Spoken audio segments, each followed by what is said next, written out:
So we've looked at how we can make everything bigger and use the pointer sizes. Actually, one thing I forgot to mention last time is if you just wanted to make everything bigger, you would just type in make everything bigger. So you can see it's prompting me there, and there's make everything bigger, and we can just go straight in there. But now I'd like to look at, let's just apply that so small, I'd like to look at the magnifier, okay, because magnifier has been around for a long time.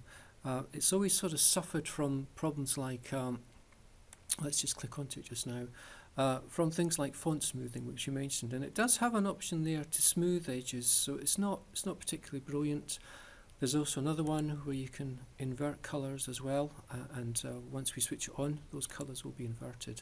But I'd like just to show you how you can use it in combination with Make Everything Bigger, because when it's used in combination with Make Everything Bigger, the font smoothing is much better, and it's much more like a sort of a proper sort of dedicated magnification program that you can get. So here it is on. We can just turn it on, or we can use the Windows logo key and plus sign to turn off magnifier, and Windows logo key escape to turn off. So some really good shortcut keys that are worth thinking about.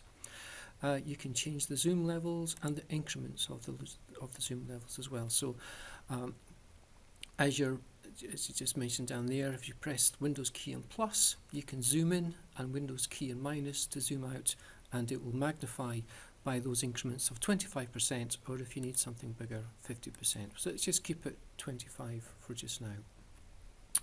So let's just turn it on, and this is the sort of standard how it appears, so just like this.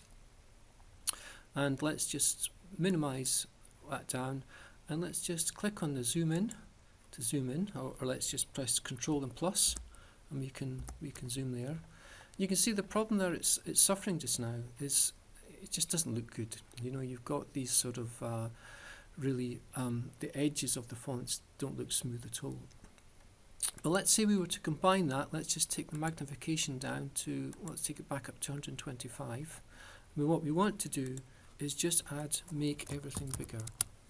So type in make everything bigger, and let's just do that now. And there's display here. We'll just move that to the side. Make everything bigger, or we could also use, make text bigger as well. That would be quite good too. So now what we've done is, and you just added make everything bigger, and you can see just how much better now that the font smoothing is. So let's take that up again. 125, still okay, still not bad.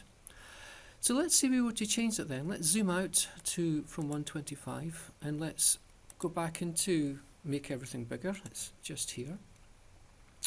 Let's take that off, and instead let's just make the text. So we're going to have some larger text, and we're going to use some magnification together. So let's hit that. Okay, that's better. And now if we just go up to Windows, you can see now how much better the font smoothing is in Word. And that just allows us to zoom around, or of course we can have different views. We can have lens and docked, full screen, which it is just now.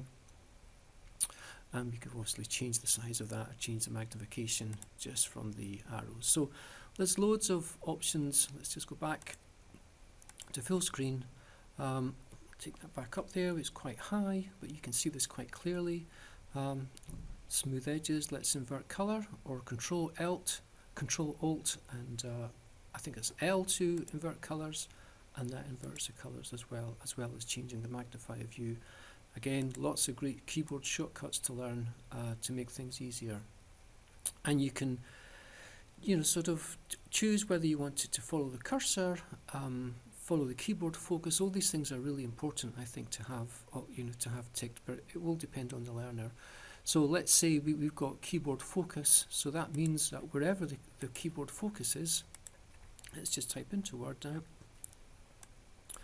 Let's just take that down a bit and click into Word. If I can click into Word. Oh, here we are. I'm way down the page, so I'm back up again. And let's just magnify that back up. Wherever the focus is, it's going to follow that around. So if I Move that down, you can see it's following the focus of the cursor that's flashing just down on the left hand side. So that's a really useful way just to track that cursor focus. So let's take that down. So that's Windows Magnifier. Still not a great magnifier on its own, but when it's combined with some of these other features, I think it's well worth sort of investigating and exploring and playing about to see what the best combination is of the different views with the different kind of options that are available.